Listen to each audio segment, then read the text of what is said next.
O Rafael Veiga perdeu espaço com os reforços no Palmeiras. O Maurício e o Felipe Anderson ganharam espaço depois da eliminação da Libertadores e na Copa do Brasil. E quem perdeu foi o Rafael Veiga. Ele foi reserva.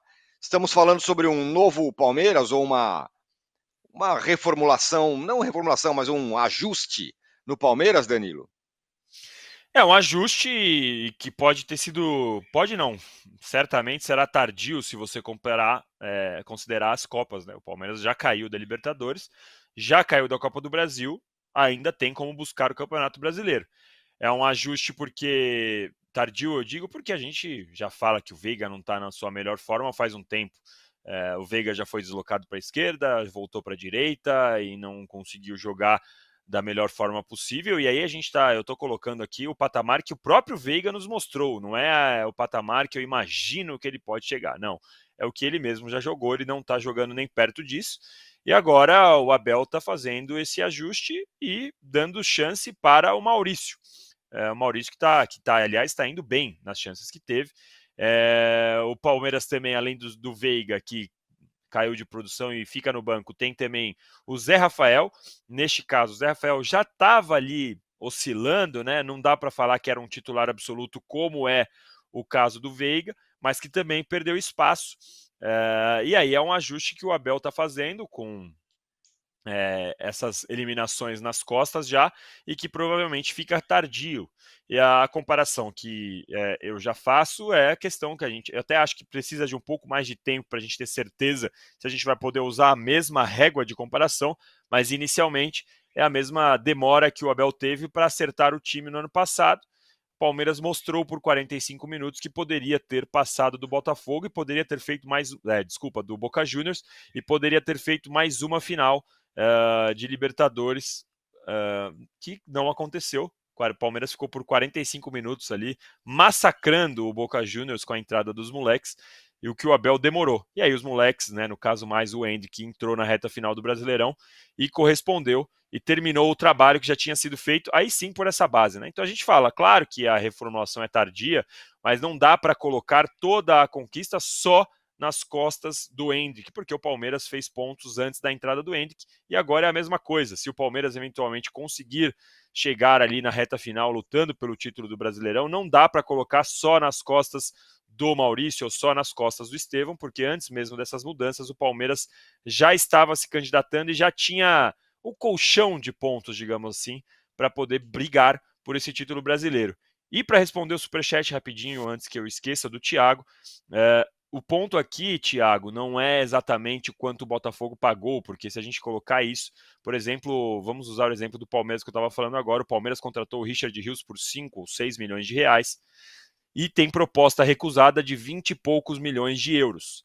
Fosse a Leila dona de um outro time da Europa e colocasse o Richard Rios por 10 milhões de reais, já seria o dobro do que o Palmeiras pagou. Seria uma operação boa para o Palmeiras? Não. O Richard Rios tem propostas de 20 e poucos milhões. Adrielson e Lucas Perry chegaram por quanto ao Botafogo? Por nada.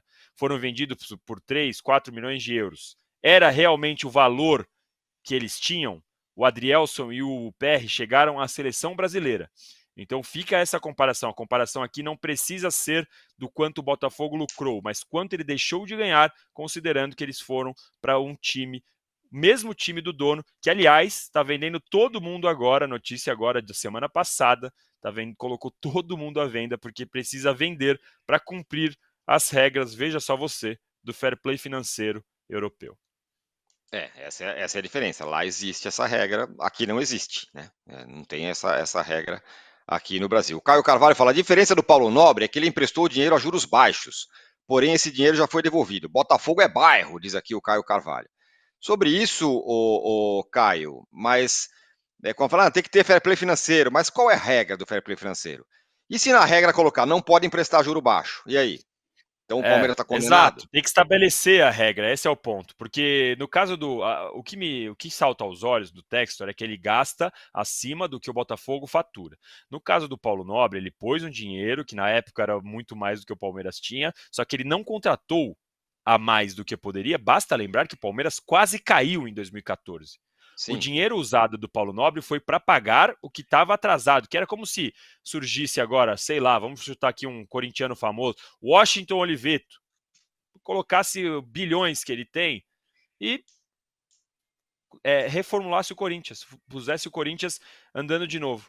Não é o caso, entendeu? Não é a comparação certa. E a Crefisa também, que falam muito, a Crefisa foi, quando muito, 13% do faturamento do Palmeiras. Isso está dentro de qualquer fair play financeiro. Sim, mas o meu ponto é, só para finalizar, é que Que não há regra.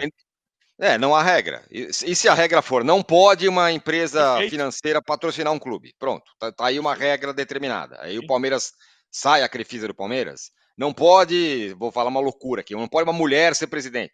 Ninguém sabe qual que é a regra. Não há regra. Perfeito. Concordo. Tem Então, que definir a regra antes. exatamente. Esse é o meu ponto. Muito bem, ó, eu pedi aqui 1.500 likes, chegamos em 1.500 likes, hein? E a nossa enquete ficou assim, vocês acertaram. Claro que o Botafogo muda de patamar. Qual time pode mudar de patamar com a janela? Botafogo, 66%. Cruzeiro, 7%. Flamengo, 22%. Fluminense, 5%. Chegamos aí a 1.500 likes. E agora, aqui no All Sport, às 10 horas, você fica com o Melhores Mementos. Às 11 horas tem o de primeira, com a Domi, com o PVC e com o André Hernan. Às 17 horas tem live do Palmeiras. Eu poderia apostar que teremos Danilo Lavieri nessa, certo? Correto. Eu, Paulo Massini e Flávio Latifi. Às 18 horas tem o Fim de Papo e terá, então, portanto, a querida Marília Ruiz, o Renato Maurício Prado e grande elenco. E às 19 horas, Cartão Vermelho, Juca Kfouri e José Trajano em campo. E a gente volta amanhã, rigorosamente às 9 da manhã.